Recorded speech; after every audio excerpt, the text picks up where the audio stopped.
wà láàrin gómìnà Seyi Makinde àti olóyè àgbà ní ilẹ̀ Ìbàdàn Rashidi Ladọja ó máa ń tẹ̀síwájú.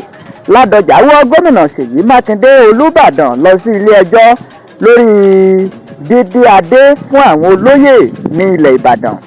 Gómìnà tẹ́lẹ̀ rí ní ìpínlẹ̀ Ọ̀yọ́ ẹni tó tún jẹ́ ọ̀tún Olúbàdàn títí ilẹ̀ Ìbàdàn Rashidi Ladọja ó ti pe gómìnà Seyi Makinde títí ìpínlẹ̀ Ọ̀yọ́ lẹ́jọ́ báyìí o tó fi mọ́ Olúbàdàn títí ilẹ̀ Ìbàdàn Ọba Lẹ́kan Balógun àtàwọn olóyè àgbà 10 tí wọ́n gba adé láìpẹ́ ọjọ́ yìí.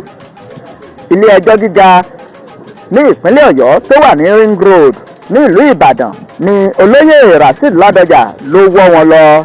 Tí ẹ kò bá gbàgbé ọ̀sẹ̀ tó rí kọjá ni àwọn olóyè àgbà 10 ni wọ́n gba adé ọba lọ́wọ́ Olúbàdàn lẹ́yìn tí gómìnà buwọ́ lu àgbéga fún àwọn ọba náà.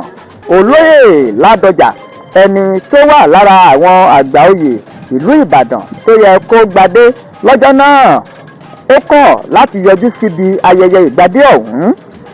Àṣẹ̀yìnwá àṣẹ̀yìnbọ̀ òun ló fi wọ́ wọn lọ sí ilé ẹjọ́. Nínú ìwé ẹjọ́ tí olóyè Rashidi Ladọja tó fi pe ẹjọ́ náà èyí tó tẹ iléeṣẹ́ akọ̀ròyìn lọ́wọ́, olóyè Rashidi Ladọja ó ní ìgbésẹ̀ náà kò bá àṣà àti ìṣe ilẹ̀ Ìbàdàn mu. Ó tẹ̀síwájú nínú ìwé ẹ̀sùn náà yìí pé Olúbàdàn ń dúnkookò mọ́ òun pé tí òun kò bá gba adé wípé òun ó fi ojú òun rí màbo. Bákan náà ló ní Olúbàdàn ń sọ wípé kò ní sí àǹfààní fún òun pẹ̀lú láti jẹ Olúbàdàn nígbà tí àsìkò bá tó fún òun. Gbogbo Ìbàdàn wà lábẹ́ ìṣàkóso Olúbàdàn títí ilẹ̀ Ìbàdàn.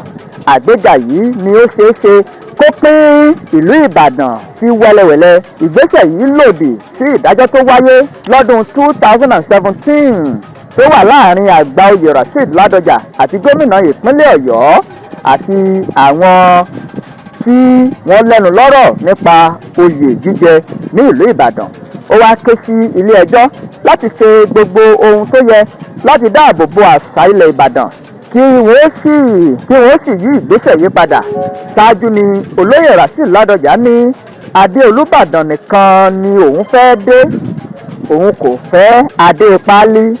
Ladọja lásìkò tó ń bá àwọn akọ̀ròyìn sọ̀rọ̀ ó sọ lóòótọ́ wípé òun gbọ́ awuyewuye nípa àwọn olóyè tí wọ́n fẹ́ máa dé adé àmọ́ òun kò ní ìfẹ́ sí irú adé bẹ́ẹ̀. Ó ní adé páálí ni adé Olúbàdàn nìkan ni òun fẹ́ dé. Bákan náà ló fi kún wípé kí ìjọba gba àwọn tó bá ní ìfẹ́ sí adé tí gómìnà bá fún wọn kí wọ́n gbà wọ́n láàyè ṣùgbọ́n kì í ṣe ṣíṣe adé Olúbàdàn. Ìjà láàrin Ladọja àti gómìnà Seyi Makinde ó máa ń tún tẹ̀síwájú. Rashidi Ladọja ó ti wọ́ gómìnà Seyi Makinde lọ sí ilé ẹjọ́ àti Olúbàdàn títí ilẹ̀ Ìbàdàn.